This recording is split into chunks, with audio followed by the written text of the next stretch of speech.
Hello students, welcome back to class 10 science lecture on light। पिछले chapter में हम लोगों ने आपको लाइट स्टार्ट किया था जिसमें बताया था रिफ्रैक्शन फिनोमेना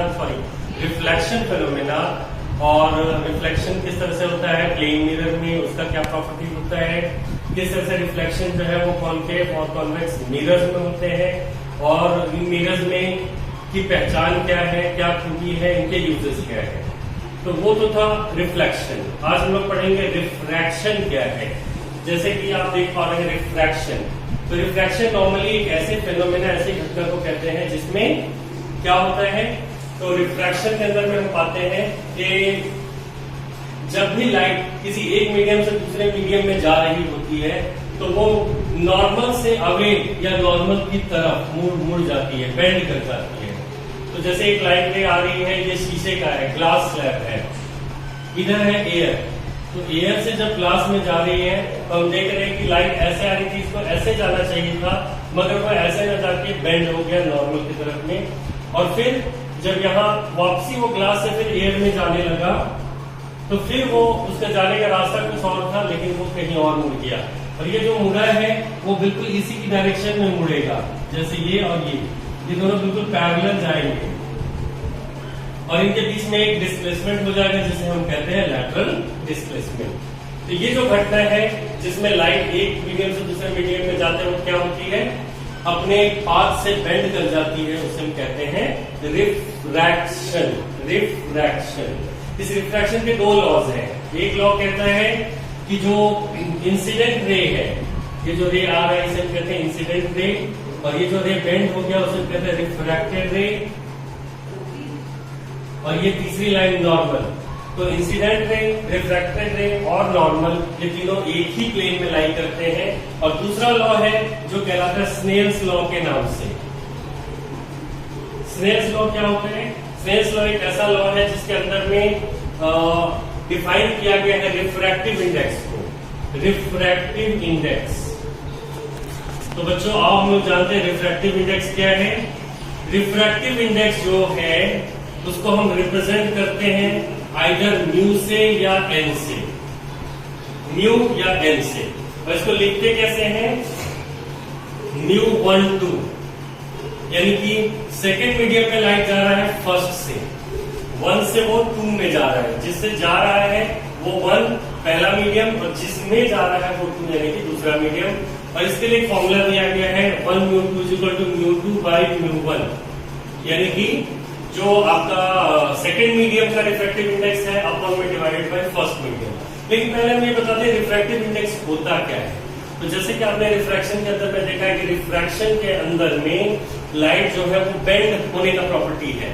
तो किस चीज का लाइट को कितना बेंड करने का पावर है उसे हम कहते हैं रिफ्रैक्टिव इंडेक्स। जैसे अगर ये ग्लास इसको ज्यादा मोड़े, ज्यादा बेंड करे तो हम कहते हैं कि ग्लास का रिफ्रैक्टिव इंडेक्स ज्यादा है। अगर ये ग्लास की जगह वाटर होता और लाइट कम होता तो हम कहते हैं कि इसका रिफ्रैक्टिव इंडेक्स कम है। और ये जो दोनों रेज के बीच में जो डिस्टेंस आता है इसे हम कहते हैं लैटरल डिस्प्लेसमेंट। तो ये तो हुआ रिफ्रैक्टिव इंडेक्स का घटना। स्नेल्स लॉ, स्नेल्स लॉ में क्या होता है, एक और फॉर्मूला आता है 1 म्यू 2 इज इक्वल टू, अगर लाइट फर्स्ट मीडियम से सेकेंड मीडियम में जा रहा है तो वेलोसिटी के टर्म में एक फॉर्मूला बनता है और वो फॉर्मूला है velocity of light in medium 1 upon velocity of light in medium 2। Medium 1 और मीडियम 2 के अंदर में जो वेलोसिटी का लाइट है उसका रेशियो को हम 1 म्यू 2 से कहते हैं। तो यहाँ देखो 1 म्यू 2 उल्टा हो गया, म्यू 2 बाई म्यू 1 हो गया, लेकिन यहाँ 1 म्यू 2 वेलोसिटी के टर्म्स में सेम है। मीडियम 1 भी ऊपर आया, मीडियम 2 भी नीचे आया। तो याद रखिए ये दोनों पलट जाते हैं। अगर रिफ्रैक्टिव इंडेक्स के टर्म में हम फॉर्मूला ले तो नीचे वाला ऊपर और ऊपर वाला नीचे, लेकिन अगर हम लाइट के वेलोसिटी के टर्म्स में ले तो ऊपर वाला ऊपर रहेगा और ये नीचे वाला नीचे रहेगा। तो ये तो था आपके पास में कि रिफ्रैक्शन घटना क्या घटता है। अब हम जानेंगे लेंस क्या होते हैं। Lens is a transparent medium bounded by 2 spherical surfaces. जैसे कॉन्केव था, कॉन्वेक्स था, तो कॉन्केव और कॉन्वेक्स में जो स्फेरिकल सरफेस है अगर ये बीच में कोई ट्रांसपेरेंट मीडियम आ जाए और ये ट्रांसपेरेंट मीडियम अगर दोनों तरफ से स्फेरिकल सरफेस से बंधा होगा तो हम कहेंगे कि ये लेंस है। फिलहाल देखिए ये वाला सरफेस भी कॉन्वेक्स है और ये वाला भी सरफेस कॉन्वेक्स है। अगर दोनों तरफ से ये कॉन्वेक्स हो तब ये कहलाएगा कॉन्वेक्स लेंस, तब ये कॉन्वेक्स लेंस कहलाता है। लेकिन अगर दोनों तरफ कॉन्केव आ जाए इस तरीके से,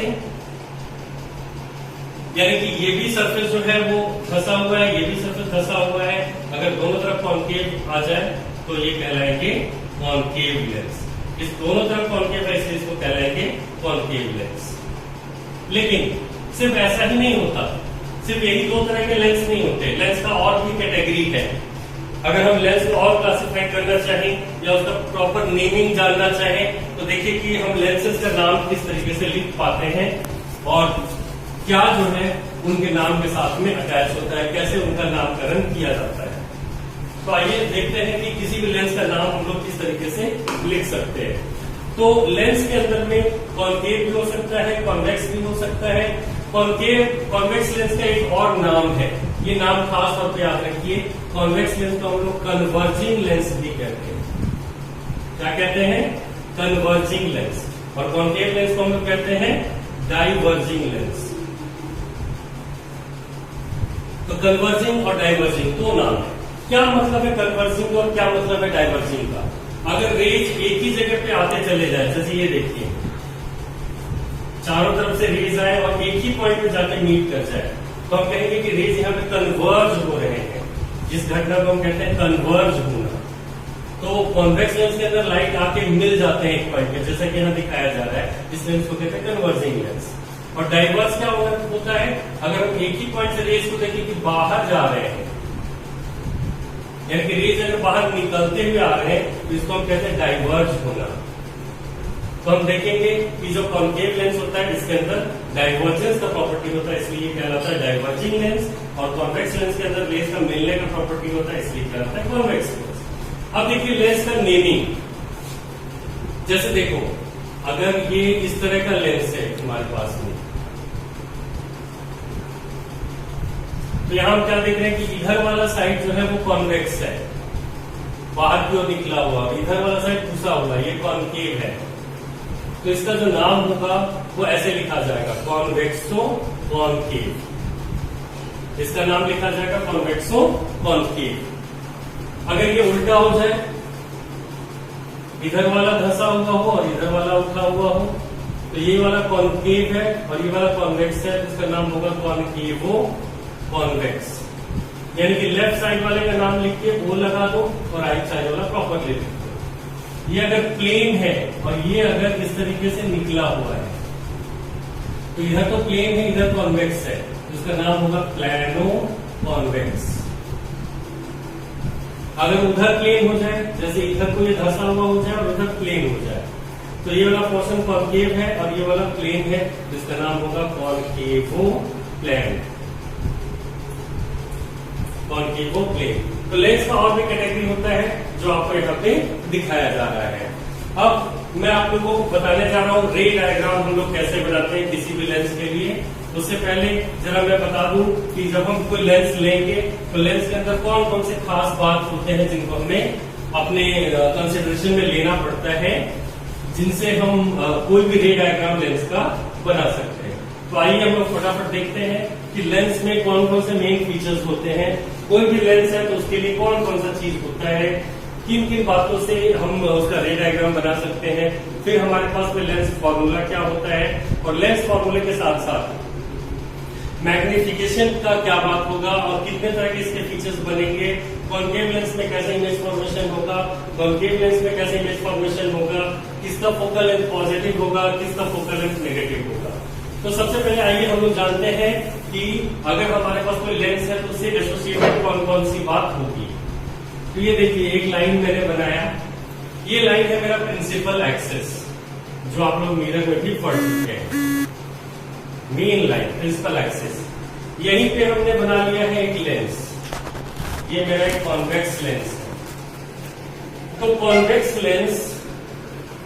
लेंस ये है, इसका जो सेंटर है जो प्रिंसिपल एक्सिस को टच कर रहा है, इस पॉइंट में एक नाम देते हैं हम और वो नाम है ऑप्टिकल सेंटर। ये नाम है ऑप्टिकल सेंटर। इसके दोनों तरफ फोकस होगा, जैसे ये वाला पार्ट है इसका फोकस इधर होगा और सेंटर ऑफ कर्वेचर इधर होगा, ठीक मिरर की तरह। इधर भी फोकस और सेंटर ऑफ कर्वेचर, और इस वाले पार्ट का इधर फोकस और इधर सेंटर ऑफ कर्वेचर, यानी कि फोकस और सेंटर ऑफ कर्वेचर भी मिरर की तरह होंगे। बस लेंस में फीचर याद रखें कि दोनों तरफ focus centre of curvature, focus centre of curvature होगा।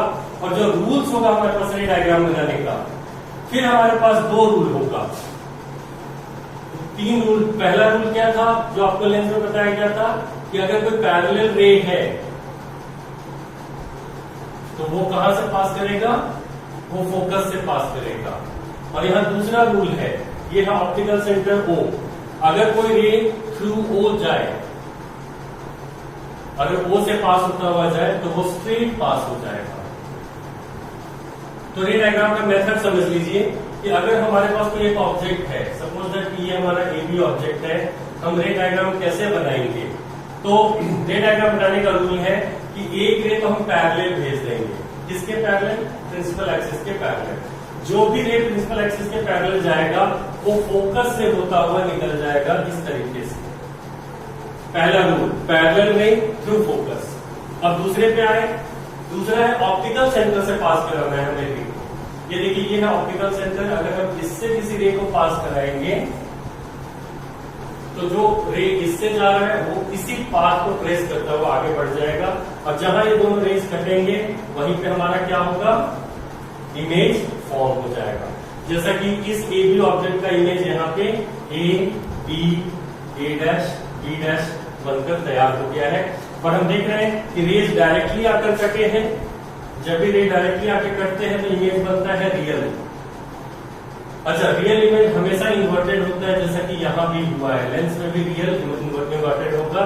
और जो साइज हम देख रहे हैं, ऑब्जेक्ट छोटा है, इमेज बड़ा है। तो जब इमेज बड़ा होगा तो हम उसे कहेंगे मैग्नीफाइड। इमेज हमारा हो जाएगा मैग्नीफाइड, और मैग्नीफाइड होने के साथ साथ क्या हो जाएगा, रियल हो गया, इन्वर्टेड हो गया, मैग्नीफाइड हो गया। और पोजीशन कहाँ है? तो देखिए, जब ऑब्जेक्ट C और F के बीच में है तो इमेज कहाँ बना है, इमेज बना है बिहाइंड C, यानी कि सेंटर ऑफ कर्वेचर के पीछे को इमेज जाकर बना है। तो ये तो हुआ कि अगर हमारे पास कॉन्वेक्स लेंस है तो रे डायग्राम कैसे बनेगा। अब इसमें अलग अलग केस होगा, बनाना ऐसे ही है, एक पैरेलल फोकस से और दूसरा सेंटर ऑफ कर्वेचर से। तो केस अलग होगा। एक केस होगा जब बॉडी इंफिनिटी पे है। इंफिनिटी के केस में क्या होगा देख लीजिए, अगर इंफिनिटी का हम बात करेंगे तो हमें जानते हैं कि इंफिनिटी से जो भी रे आता है वो पैरेलल रे होता है। यहाँ हम फटाफट आपको दिखाने का प्रयास कर रहे हैं इमेज कैसे बनने वाला है। अगर रे जो है वो पैरेलल है, जैसे कि यहाँ हम देखने जा रहे हैं, ये मेरे पास में एक कॉन्वेक्स लेंस है, और कॉन्वेक्स लेंस के अंदर अगर रे पैरेलल हो जाते हैं तो पैरेलल रे जो होते हैं उनका क्या होता है, तो वो जितने भी पैरेलल रेज होंगे वो सब फोकस से पास करेंगे। तो देखिए फॉर्मेशन इमेज का कैसे होगा। अगर इंफिनिटी पे ऑब्जेक्ट है तो हम एक पैरेलल रे ले लेंगे और दूसरा पैरेलल रे ले लेंगे, तो दोनों पैरेलल रे फोकस से होता हुआ निकल जाएगा। तो हमारा इमेज कहाँ फॉर्म होगा, तो हमारा इमेज फॉर्म होगा फोकस पे, और फोकस पे इमेज जो फॉर्म होगा वो रियल, क्योंकि रेज डायरेक्टली आके कट रहे हैं, फोकस पे डायरेक्टली आकर रेज कर रहे हैं। तो रियल हमेशा होता है इन्वर्टेड, और यहाँ इमेज बहुत छोटा बनने वाला है इस केस में।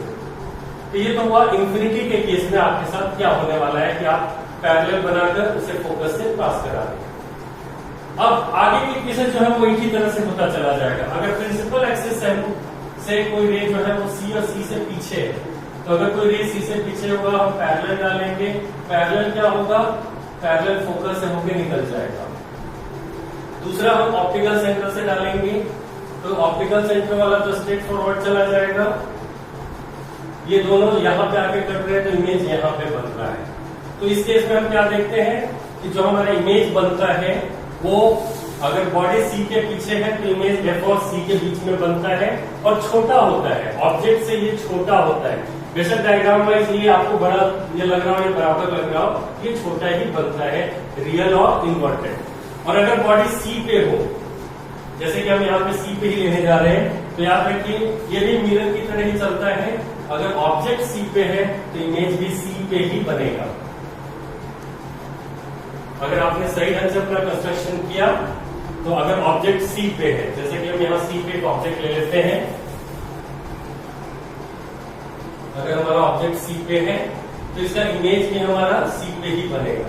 और बनाने का मेथड, एक रे गया पैरेलल, जो पैरेलल गया वो फोकस से होकर निकल जाएगा, और दूसरा रे जो है वो सी की डायरेक्शन में जाएगा, और सी की डायरेक्शन में जाते हुए वो सी पे कट जाएगा। यानी कि ऑब्जेक्ट अगर सी पे है तो इमेज भी सी पे ही बनेगा, और जितना बड़ा ऑब्जेक्ट होगा उतना ही बड़ा ये बनेगा। अगर हम डायग्राम को सही तरीके से बनाए, यहाँ तो ब्लैक बोर्ड पे बन रहा है, ना स्केल है ना कुछ और, तो अगर स्केल से और प्रॉपर्ली मेजर करके बनाएंगे तो ये भी बिल्कुल सी पे आएगा, और जितना बड़ा इसका साइज उतना ही बड़ा ये होगा। तो इस तरीके से हम देखते हैं कि इसके भी अलग अलग इमेजेस बनते चले जाते हैं। और अगर हमारा एफ और ओ के बीच में बॉडी हो जाए, एफ और ओ के बीच में आ जाए ऑब्जेक्ट, तो उसका वर्चुअल इमेज बनता है, फिर रियल इमेज नहीं बनता। ये देखिए कैसे क्या होता है इस केस में। अगर ऑब्जेक्ट हमारा फोकस और ऑप्टिकल सेंटर के बीच में लाइन करता है, जैसा कि हम यहाँ देख रहे हैं, ये है हमारा ऑब्जेक्ट ए बी जो किस पोजीशन पे लाइन कर रहा है, ऑप्टिकल सेंटर और फोकस के बीच में। इमेज बनाने का तरीका, एक रे पैरेलल, जो पैरेलल है वो फोकस से होता हुआ निकल जाएगा, और दूसरा ऑप्टिकल सेंटर से होता होगा। तो ऑप्टिकल सेंटर ये है तो ये निकलेगा ऐसे। तो यहाँ पे हम क्या देखते हैं कि इमेज जो है वो हमारा दूर होता चला जा रहा है इमेज फॉर्मेशन के लिए इस साइड में, यानी कि ये दोनों रेस किसी भी सूरत में इधर मिलेंगे नहीं, इधर फैलते जाएंगे। तब हमको इनको पीछे में ले जाकर मिलाना पड़ता है। ऐसा लगता है कि ये रेस जो है वो डाइवर्ज होकर आ रहे हैं इस तरीके से, यानी कि यहां से निकल कर ये आ रहे हैं, तो इसका इमेज जो है वो बिहाइंड द लेंस बन जाता है, ठीक वैसे ही जैसा मैंने आपको मिरर में सिखाया है। तो ये तो आपका इमेज बनता है कॉन्वेक्स मिरर के अंदर में। अगर हम कॉन्केव मिरर के अंदर में बनाए इमेज फॉर्मेशन, कि कॉन्केव मिरर के अंदर कैसे इमेज बनेगा, तो ध्यान से देखिएगा। पहले तो मुझे कॉन्केव लेंस में कैसे बनना है, तो कॉन्केव लेंस के लिए भी तरीका वही है, फॉर्मूला वही है, बस चेंज कहाँ आना है वो चेंज यहां हम बताने जा रहे हैं। अगर ये मेरा प्रिंसिपल एक्सिस है, एक मैं बना लूंगा यहाँ पे कॉन्केव लेंस, ये कॉन्केव लेंस है, ये हो गया इसका ऑप्टिकल सेंटर, इधर एक फोकस, इधर एक सेंटर ऑफ कर्वेचर, फिर इधर एक फोकस और इधर एक सेंटर ऑफ कर्वेचर। और इसके भी अलग अलग पोजीशन पे रखिए, जिस मर्जी पोजीशन पे आप रख लीजिए, इमेज हमेशा इस फोकस और इस ऑप्टिकल सेंटर के बीच में ही बनेगा। सपोज दैट हम ए बी ऑब्जेक्ट ले लिए ये, तो इसका इमेज फॉर्मेशन हमें दिखाना है, तो एक रे हम पैरेलल भेजेंगे। यहाँ चेंज क्या आने वाला है, अगर ये कॉन्वेक्स होता तो अगला रे सीधा इस फोकस से हम पास करा देते हैं, मगर ये कन्वर्जिंग नहीं है, ये मिलाने वाला लेंस नहीं है, ये भगाने वाला लेंस है। तो ये इस रे को भगाएगा यहाँ से ऊपर की तरफ, नीचे की तरफ नहीं ऊपर की तरफ, मगर भगाएगा भी तो फोकस की डायरेक्शन में। जैसे ये फोकस आपको दिख रहा है, तो इस फोकस की डायरेक्शन में, ये जो फोकस का डायरेक्शन है, इस डायरेक्शन में ये इसको निकाल देगा, यानी कि ये वाला फोकस एक्टिव नहीं होगा, ये वाला फोकस एक्टिव होगा। इसीलिए जो कॉन्केव लेंस होता है इनका फोकल लेंथ नेगेटिव होता है, फोकल लेंथ नेगेटिव। अब जबकि ये कॉन्केव का, और जो कॉन्वेक्स लेंस होता है, अभी हम लोग पीछे रे डायग्राम बना रहे थे तो इस फोकस से पास करा रहे थे, यानी कि उसका राइट वाला फोकस एक्टिव होता है, इसलिए उसका फोकल लेंथ जो है वो पॉजिटिव में लिया जाता है। तो देखिए कॉन्केव लेंस है, इसका ये वाला फोकस एक्टिव रहेगा तो इधर की डायरेक्शन में रे निकल जाएगा, और दूसरा रे हमेशा हमारा ऑप्टिकल सेंटर से होता हुआ चला जाएगा ऐसे, यानी जो ऑप्टिकल सेंटर की तरफ आएगा उसी डायरेक्शन में चला जाएगा।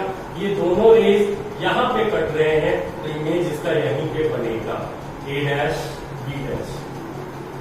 यानी कि इसका कोई भी केस हो, चाहे यहाँ लो ऑब्जेक्ट, चाहे यहाँ लो, चाहे यहाँ लो, इमेज हमेशा फोकस और ऑप्टिकल सेंटर के बीच में ही बनेगा। और इसमें चूंकि डॉट्स इन्वॉल्व है, तो डॉट्स इन्वॉल्व होने की वजह से क्या हो जाएंगे, ये जो इमेज बन रहा है इसका वो रियल नहीं बनेगा। जहां डॉट्स इन्वॉल्व हो गया वो वर्चुअल इमेज आ जाता है। जिसका वर्चुअल इमेज है, वर्चुअल इमेज हमेशा डायरेक्ट होता है, छोटा भी बना है, डिमिनिश्ड भी बना है, और फोकस और ऑप्टिकल सेंटर के बीच में बना है। तो इस तरह से सारे कॉन्केव के एक ही तरीके से ये इमेज बनेगा। अगर आप इसको और दिमाग में बिठाना चाहते हैं तो अपने वीडियो को बार बार पीछे से पॉज करके देखिए कि कैसे इनका रे डायग्राम होता है, कैसे इनका इमेज फॉर्मेशन होता है। साथ ही साथ इनसे रिलेटेड एक और फॉर्मूला भी है। जब हम इनका न्यूमेरिकल बनाएंगे तो न्यूमेरिकल बनाते वक्त एक फॉर्मूला इन्वॉल्व होगा जिसे हम कहेंगे लेंस फॉर्मूला। तो आप लोग लिख लीजिए कि लेंस फॉर्मूला क्या होता है। जैसे मीटर में एक फॉर्मूला था वैसे ही लेंस में भी एक फॉर्मूला होता है और लेंस का फॉर्मूला होता है 1/v माइनस 1/u बराबर 1/f। और यहाँ पर जो मैग्निफिकेशन m है उसके लिए फॉर्मूला होता है v/u। जहां v क्या है, ये v क्या है, v है इमेज डिस्टेंस, u क्या है, u है ऑब्जेक्ट डिस्टेंस और v/u मैग्निफिकेशन आ जाता है, f फोकल लेंथ है। और रूल के मुताबिक u तो हमेशा ही नेगेटिव है, u का वैल्यू हमेशा माइनस में लेना है और फोकल लेंथ f ये इस बात पे डिपेंड करेगा कि लेंस क्या है। अगर लेंस कॉन्वेक्स लेंस है तो फोकल लेंथ पॉजिटिव और अगर लेंथ कॉन्केव लेंस है तो फोकल लेंथ हमेशा नेगेटिव। इस तरीके से लिया जाएगा। तो ये तो था आपका इमेज फॉर्मेशन इन लेंसेज। अब मैं लास्ट टॉपिक पे आ रहा हूं आपके इस चैप्टर का और वो लास्ट टॉपिक है पावर ऑफ अ लेंस। किसी भी लेंस का पावर क्या होता है। पावर जिसे हम P से डिनोट करते हैं, तो पावर ऑफ लेंस जो होता है P, ये होता है 1 फोकल लेंथ। किसी भी लेंस का जो फोकल लेंथ है उसको 1 कर दें तो वो उसका पावर कहलाता है। तो ऐसा यूनिट इसका, ऐसा यूनिट इज इक्वल टू इसका होता है डायोप्टर, यानी कि डायोप्टर जिसे हम कैपिटल D से रिप्रेजेंट करते हैं। डायोप्टर क्या होता है, तो डायोप्टर होता है पर मिनट, यानी कि 1/मीटर पर मीटर, इसको हम कहते हैं डायोप्टर। फिर है combination of lens. Combination of lens में क्या होता है, अगर हम कई सारे लेंस को कंबाइन कर दें, जैसे ये एक लेंस है जिसका पावर है P1, इससे कंबाइन कर दें दूसरा लेंस जिसका पावर है P2, इससे कंबाइन कर दें तीसरा लेंस जिसका पावर है P3, और हमसे कोई पूछे कि इन तीनों लेंसेज का कंबाइंड पावर क्या होगा, तो याद रखिए कंबाइंड पावर के लिए फॉर्मूला जो होता है वो होता है इनके पावर का सिंपल सम, यानी P1 plus P2 plus P3। अब इनका कंबाइंड फोकल लेंथ अगर निकालना है तो 1/f कंबाइंड वो हो जाएगा 1/f1 plus 1/f2 plus 1/f3। तो इस फॉर्मूले का भी इस्तेमाल होगा आपके न्यूमेरिकल्स को बनाने के लिए। So this was your light chapter physics का, और इसके अंदर जो भी थ्योरी पार्ट था उन सब का जानकारी आपको दिया जा चुका है। मेरी एक रिक्वेस्ट है कि आप इस वीडियो को बार बार देखिए, और दूसरा रिक्वेस्ट ये है कि मेरे इस चैनल को आप सब्सक्राइब कर लीजिए। जब भी मैं कोई नया वीडियो डालूंगा वो डायरेक्टली आप तक पहुंच जाएगा और आप मेरे किसी भी वीडियो को आसानी से देख पाएंगे। अपने दोस्तों को, अपने फ्रेंड्स को, रिलेटिव्स को, जिसको भी अगर पढ़ाई में दिक्कत हो रहा है तो वो आसानी से चीजों को समझ पाएगा। तो वीडियो को जरूर से लाइक कर दीजिए और सब्सक्राइब जरूर कर दीजिए। इसी के साथ मैं आज की क्लास ओवर करता हूं, और मैं आपको बता दूं कि इस पूरे चैप्टर का हैंड रिटन नोट्स आप लोग को पहले ही भेजा जा चुका है ग्रुप में। आप उन नोट्स को कॉपी कर लीजिए और उनको लर्न कीजिए। ये नोट्स आपके लिए बहुत सुटेबल होंगे। खुद मैंने अपने हाथों से बनाए हैं नोट्स को आप लोगों के लिए। सो बी केयरफुल, घर में रहिए, सेफ रहिए, बीमारी से बचिए और एजुकेशन की तरफ ज्यादा से ज्यादा ध्यान दीजिए। कोई प्रॉब्लम आए गिव मी अ कमेंट में अपने प्रॉब्लम्स के बारे में लिखकर डालिए। जैसे ही मुझे टाइम मिलेगा मैं उसका आंसर करूंगा।